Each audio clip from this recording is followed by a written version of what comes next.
На партиска конвенција ден пред официјалниот старт на изборната кампања, СДСМ ги представи своите кандидати за градоначалници и носители на советнички листи. Председателот на партијата, Венко Филипч, во говорот ги нагласи критиките на функционирањето на актуелната власт.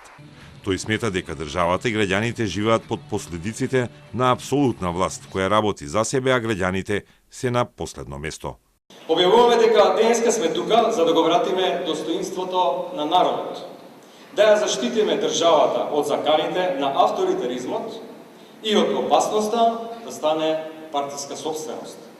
Да се спротивставиме на оние кои работат само за себе, кои бесцелно ги трошат парите на граѓаните за своји уживања, а на граѓаните им фрлаат трошки. Да се спротивставиме на оние кои го уништија стандардот на граѓаните, додека во Белата палата се јадат екзотични плодови купени со пари од даноците. Да се спротивставиме на неспособноста оваа држава не би дала власт која толку многу лаже, а кој испорачува толку малку резултати.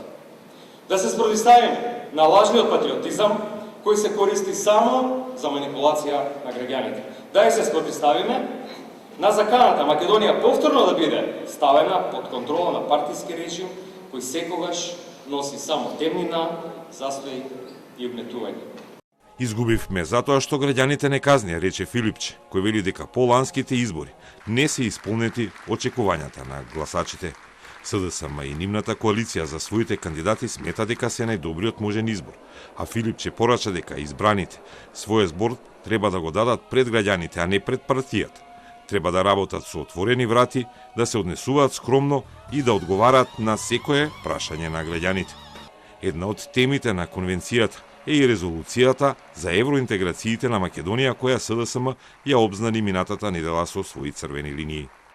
Нашиот просперитет можеме најдобро да го реализираме интегрирани со нашите европски сојузници како полноправна и рамноправна членка на Европската Унија. Суштината на црвените линии е дека за јазичните, идентитетските, историските и културните особености на македонскиот народ не се преговара со Европската Унија. Кратко и јасно.